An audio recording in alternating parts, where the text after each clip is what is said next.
My contempt for Matoyan grew with every stupid thing he did. I felt cursed with bad bosses, first Richard, now this, and powerless under his dumb thumb.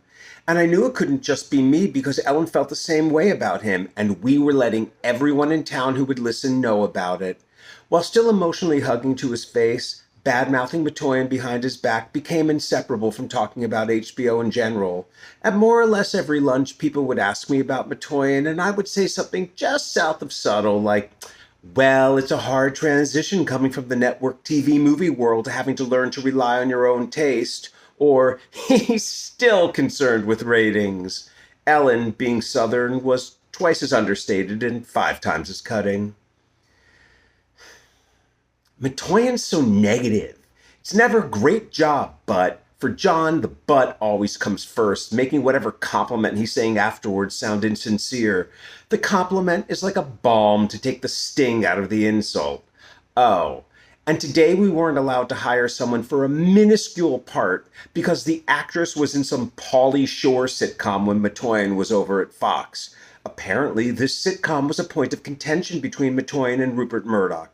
The reason we can't hire the actress is because Matoyan doesn't want a critic to say that he left Fox partly over having to make shows like the Pauly Shore sitcom, only to hire the same actress to be in one of his HBO movies.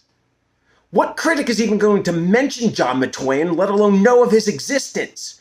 We can't hire the right actress for the part because somehow it's all about John. I can't believe it's only Monday. Nauseating. Linda died on Saturday. At least, I think it was Saturday. The worst part was scooping her out of the tank and into the Ziploc bag. I broke a chopstick in half to do it. Now I only have 6 goldfish in violation of all the rules of Feng Shui. On Saturday night, Pam and I had arranged to go out with our old college friend Tychus, who was in town. At around 7, Pam called and was blithering on about how she'd forgotten she'd made other plans for tonight. Now, Tychus was in town, but she had these plans, and I thought she was driving at having me suggest I take Tychus off her hands for a few hours so she could go do her other plans, which I did not want to do. But no, because when I ultimately volunteered that, she told me what she really wanted was for me not to come. I wasn't all that surprised when she said it. She kept going on about vectos. What, Princeton friends she's closer to than me? I said that if she didn't want me to come, I wouldn't come. She asked if I understood. I said no, but that I didn't understand her half the time anyway. She asked me if I meant that seriously. I said no, but that I didn't understand this, and I really didn't care.